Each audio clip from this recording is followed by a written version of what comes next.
welcome to this first creative journal of Rives Company. I am Geneviève, Geneviève.Versapin on Instagram, and this is Rives' YouTube channel.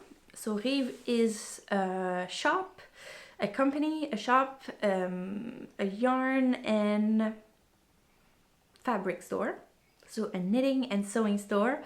And that was launched about a month ago. So it's about a month old right now. It is the shop of myself and my partner, my business partner, Paul TB. So Paul Trudel-Bellemare, who is also the dyer of Urso Yarn Co. Right now, I'm going to be the principal person between Paul and myself doing these journals for a couple reasons. COVID being one of them. Paul and I cannot film together without wearing masks, and that's not very interesting for a podcast. And also because I just enjoy this format. I used to have a podcast until very recently that was in French called Tricoté Serré with my friend Marina at Viola Borealis on Instagram. And the podcast ended its life because it was logical for it to do so. But it's a format that I really like. So I thought I would bring it back here on Rives Company. And Paul enjoys doing IGTVs much more. She does them on her personal account on Instagram, mostly in French. So, but if you catch one of them, it's always very interesting.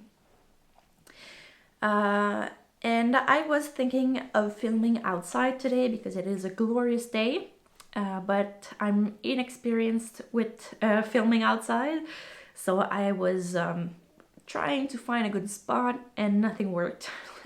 The sun was too high, there weren't enough clouds, so everything was in high contrast. Everything was either too bright or too dark, so it wasn't working.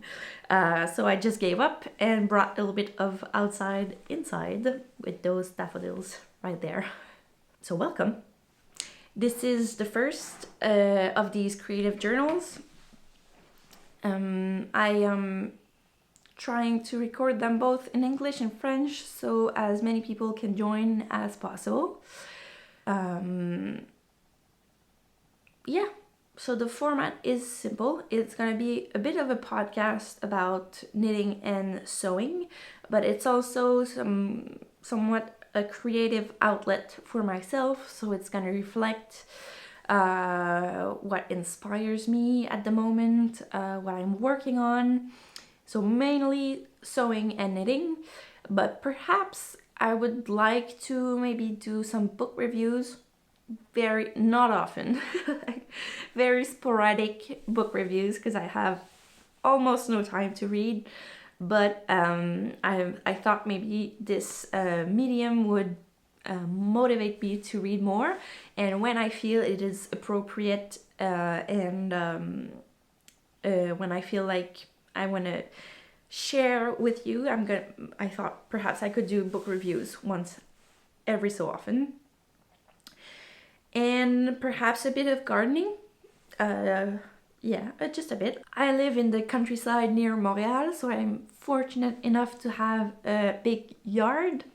Not huge, I'm not living on a homestead or anything like that, just a very big yard. So I can do a bit of gardening, but I could do a lot of gardening, but I'm very inexperienced, so it's a bit for now. I hope a little bit more every year. And this year, so just talking about gardening for a second, I don't have much to share, so I'm gonna wrap this up quickly, but how are your seedlings going? How are they? Are you like me and you've gone crazy and you have too many of them?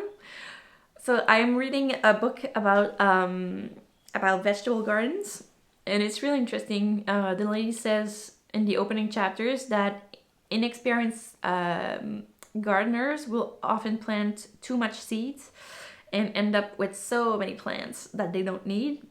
So the average family of 4 or 6, I think. I don't remember the numbers she was saying, but it was something like, for a garden that can feed 6 people, you need about 5 or 6 tomato plants. And inexperienced gardeners will often start the season having like 30 tomato plants because they planted every seed they have and let every one of them grow. So that's definitely my case. So I have too many of them, but I don't mind. I'm gonna offer some around me. Oh, and she was also saying that to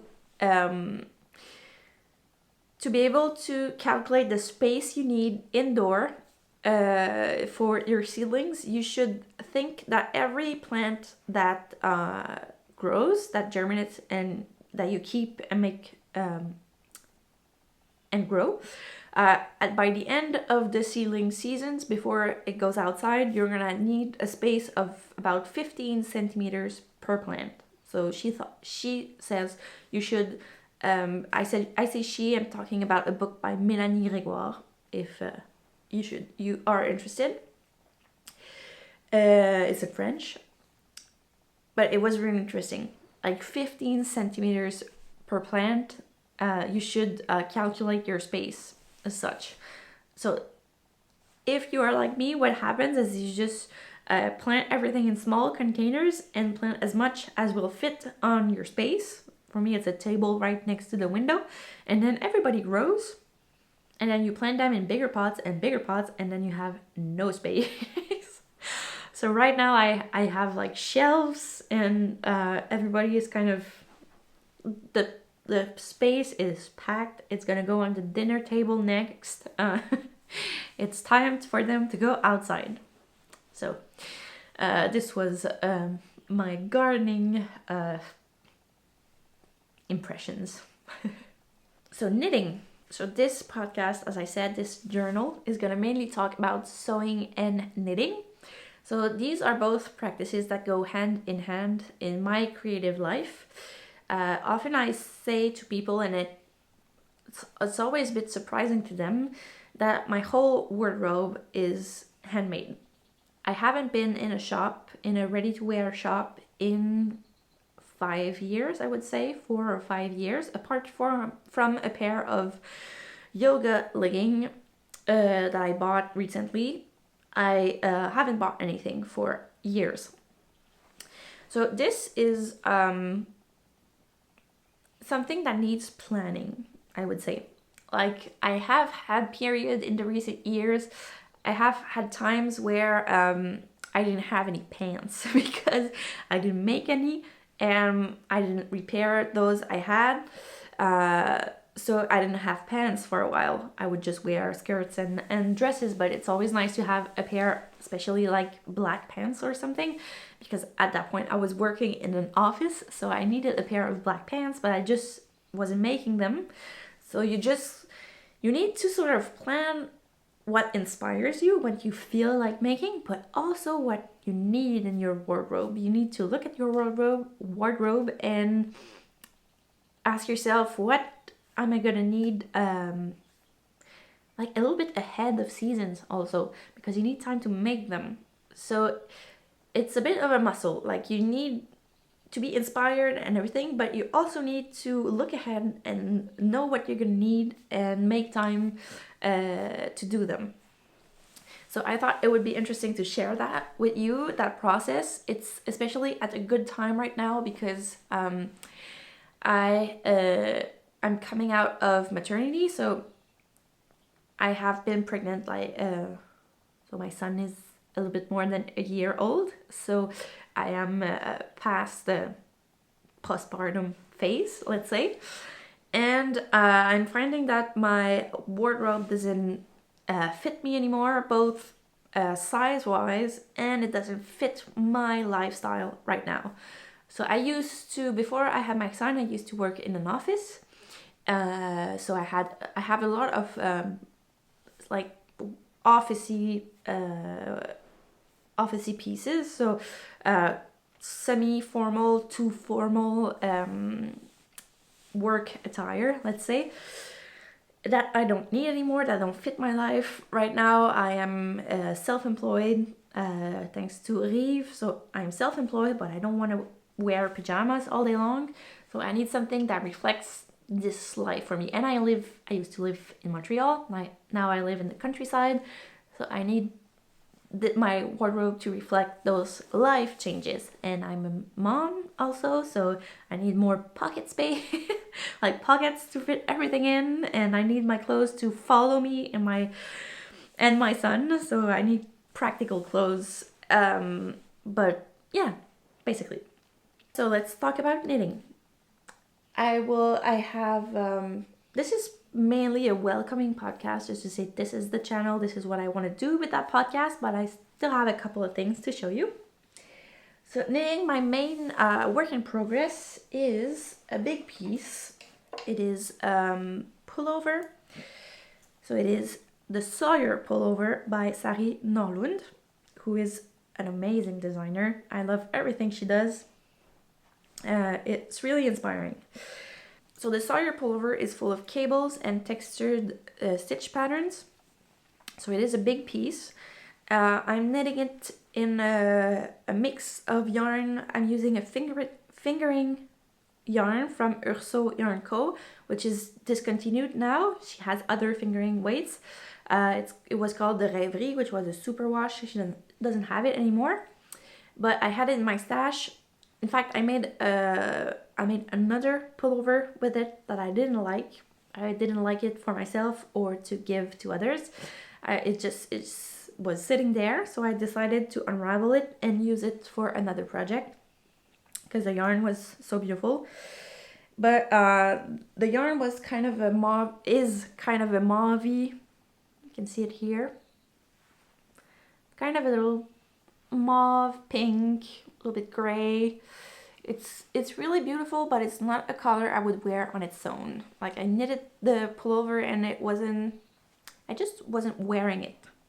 You know, sometimes you think it's okay, you're like, oh yeah, okay, I like that project, I'm gonna wear it, and then you never wear it. That's when you know it's not for you. So I wasn't wearing it, so I just unraveled everything. And now I'm knitting it in combo with this yarn, which is the Nurtured Fine by Julie Asselin. So there is the nurtured, like the regular one, which is, I think it's a worsted or a bit bigger than worsted. And there's the fine, which is a lace weight. And this yarn is gorgeous. It is dyed in the wool. So she dyes the fibers and then has them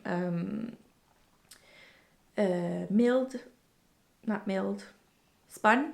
She has them spun at Green Mountain Spinnery in Vermont. So it's a great yarn. And both of them together is a combo that I love. I have already another pullover that is a mix between a Nurtured Fine and a fingering weight, and it's my favorite. I love the fabric that it does, that it makes. I love the subtlety of the colors because of the Nurtured Fine, which is dyed in the wool. So many colors and everything. So here is my Sawyer pullover. I love it. I love this project. So you start at the bottom. It's a bottom up. So it's a bottom up. So you start with the ribbing, which is 1 by 1, and then you go up. You follow the charts and everything. It's a bit of a workout for your brain. It's not TV knitting at all. But it's so rewarding. Like, it's such a great project. So basically, I have knit the body until the armhole separation. The front is waiting, so it is on a needle, a spare needle, just waiting. And I am knitting the back. So I'm almost done with the back. I will do some shoulder shaping next, and then I will do the front, join them, and do the sleeves. So quite a bit to go still, but I'm trying to keep motivated because this is the kind of project that is just complicated enough that I feel like if I put it aside and work on something else, I may not come back to it, or it would be a bit of a, I don't know. I just don't, I have a hunch that if I put it aside, it's gonna sleep for a long time. So I love it so much, I want to finish it. So yeah, I am making a commitment here to finish this project in a timely fashion. So I have a good speed on it. Not speed. It's not speedy sewing at all. Speedy knitting. I'm not up for that. I have a good pace, I would say, on it right now. So I'd like to keep that and finish it because I'm gonna love it. I have this project, and I'm not putting anything else on my needles except a vanilla sock. Who doesn't need a vanilla sock on their needles? So I have a vanilla sock on my needles. There you go. So it is just a simple sock. I did a German twisted cast on, 68 stitches, twisted ribbing for 15 rows, and now I'm doing a 3x1 rib. This is the sock that I prefer. I have another pair that I wear all the time. I like a simple rib sock. I'm gonna do a heel flap and gusset using Viola Yarn's recipe. So in Knits About Winter, there is which is a gorgeous book. I love it. And there is a simple sock recipe in there that I use for all my socks. And I'm knitting it with this Zauberball. So Zauberball is by Shortening. It is a German yarn company. It is available on Rives Company's shop. All the links will be in the down bar below. And yeah, so we have 4 colorways at Rives at the moment, and these are so much fun. Like, they have gorgeous colors. It makes me think of a bit like Spin Cycle. It's a yarn that mimics hand spun because it's 2 strands of different colors, of changing colors twisted together. So it's not really self-striping, but I call it self-changing. So it just changes and fades and everything. It's beautiful. It's so fun. It's addictive. You want to keep knitting to see the color change and everything. And this is the Shooting Star colorway. It's really fun. And composition, so it's made of 75% virgin wool so Shortening is a really nice company. That's why we wanted to carry their yarns.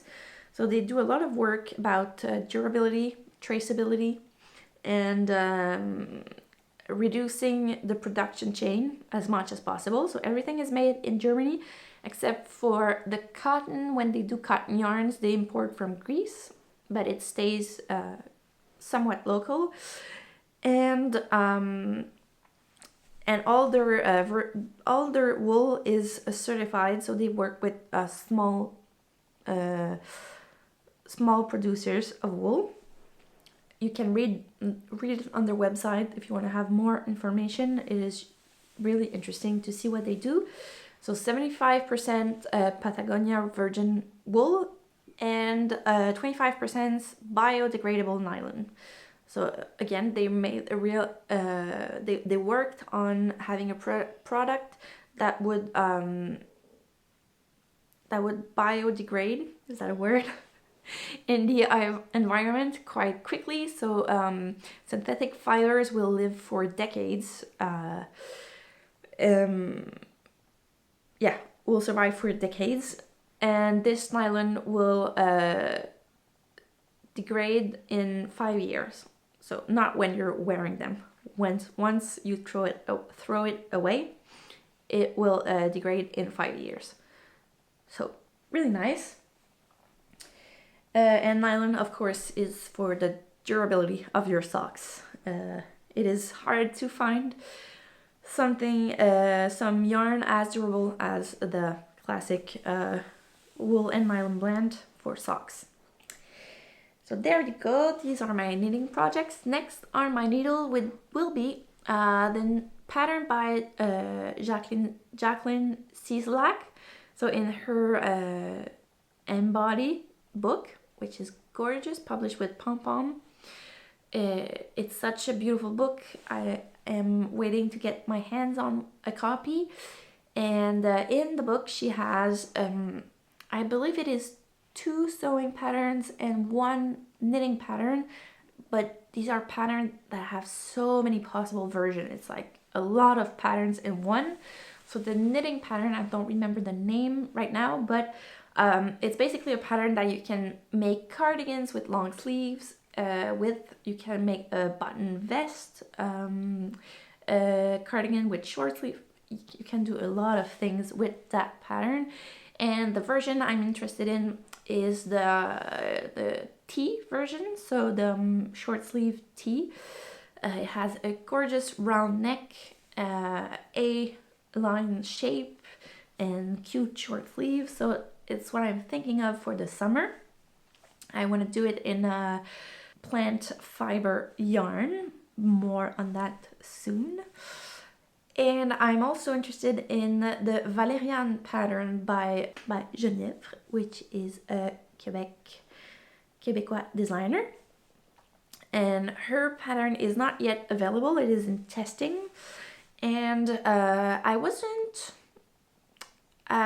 inspired, but I'm always inspired by what she does. But I mean, the version, her version of the pattern wasn't speaking to me for myself.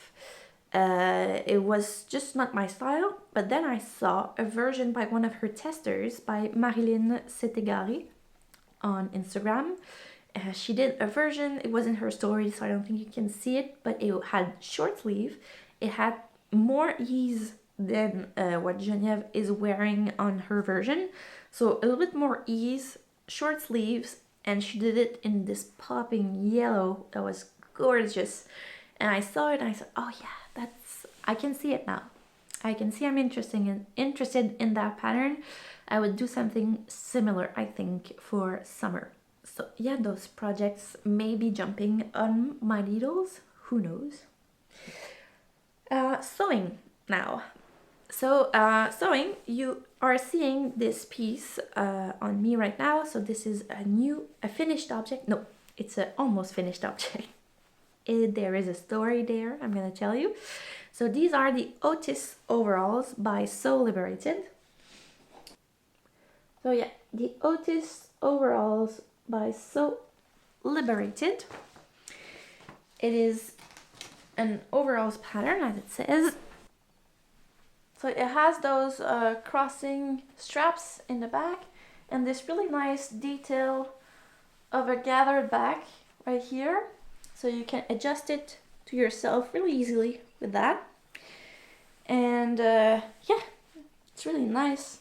Flat fill seams almost everywhere, side pockets, and it's missing a pocket that will go right here. So they are not done, and I want to talk about it just a little bit. So what happened? The thing is, they didn't fit me at all. So this is not a judgment on Sew Liberated. I want to explain this very clearly if I can. So how does this work?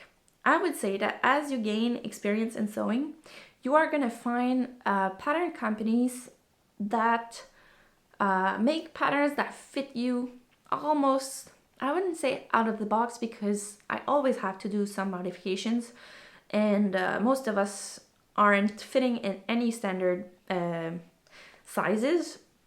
But I would say that these companies, you have, how would I say this? It just fits a little bit more easily on you. So why is that? It's not because one company is better than the other. It's not about that. It's about the fact that a pattern company will work with a block. So from my pattern pattern cutting classes, what I remember and understand is that usually a pattern company will have a basic block that they use to make their patterns. So a block is a basic pattern with no modification whatsoever. So it is as simple as it can get.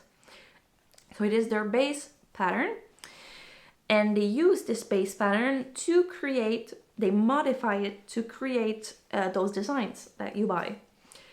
But within one company, the block is the same. So when you change patterns in that company, it's still using the same basic block. So I would say that you will find at some point the company who has a block that fits you better. And most of the patterns of this company will fit you better than patterns from another company, let's say.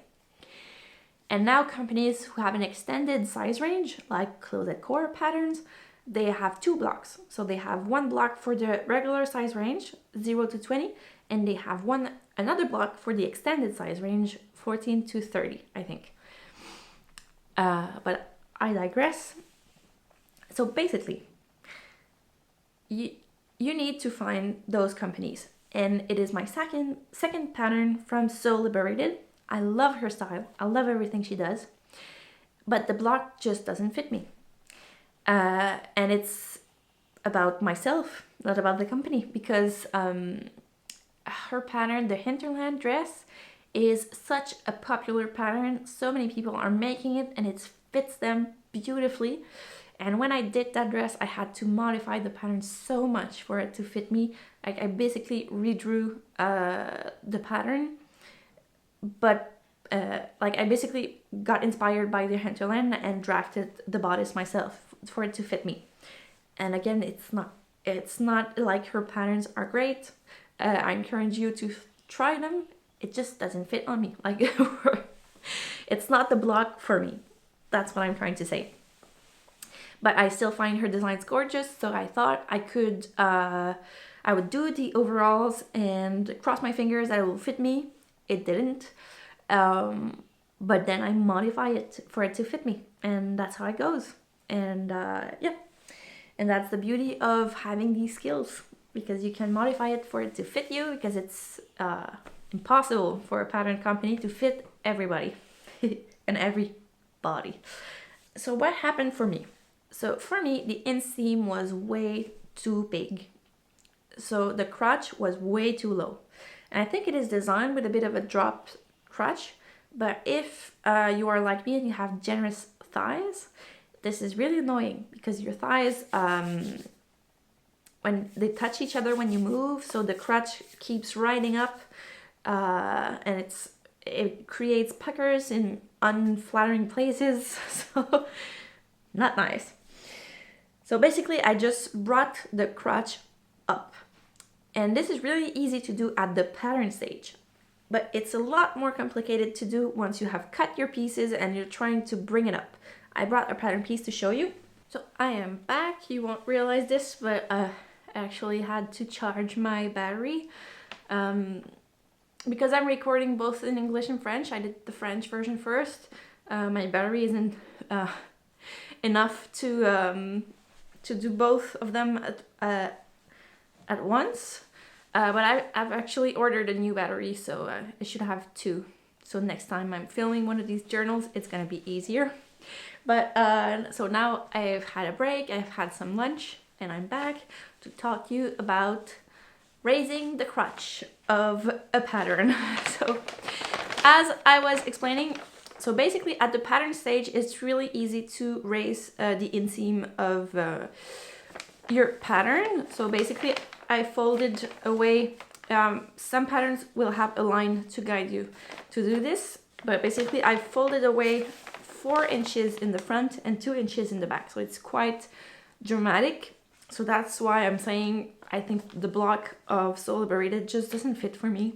Basically it's kind of a really dramatic change to have to make, but just for your general knowledge, it's always possible to do so, and it's much easier to do at the pattern stage. But once you have cut your pattern piece, always better to make a toile. So a toile is a quick version just a test version of your garment for pants and bodices. Well, anytime it's really good thing to make one, but sometimes when you have more experience, you don't want to make a toile, you don't want to waste that fabric or that time or whatever, and then you have mishaps like I did with these overalls. If I had made a toile, I would have seen it right away, modified my pattern, good to go with my actual fabric. But I didn't, so I had to modify the garment once made. When you raise the inseam, actually I'm shortening the inseam. So basically, the thing that is counterintuitive is you're thinking, well, I'm basically making it smaller, so I should have enough fabric. But no, because this excessive fabric is built at the right place. So it was 4 inches lower, this excess. So I had to, for raising it, I had to add fabric to this place to raise the inseam. So I did a little bit of creative sewing, added pieces of fabric as much as possible, respecting the grain line and everything. So it's still, it will still stay straight and everything, and it's all hidden in the inseam, so it doesn't really show on the finished garment, but it was complicated. But never mind, my next version will be much easier to do because I have my modified pattern piece. So there we go, and I didn't say I made it in Essex yarn dyed cotton linen blend by Robert Kaufmann. It is available at Rives in a couple of colors, and I think 5 or 6 colors. So the links will be below. And yeah, great fabric, perfect for this project, easy to sew, it doesn't move, it breathes well, so it's gonna be perfect for summer. It gets softer and softer as much as you wash it, so yeah, great fabric.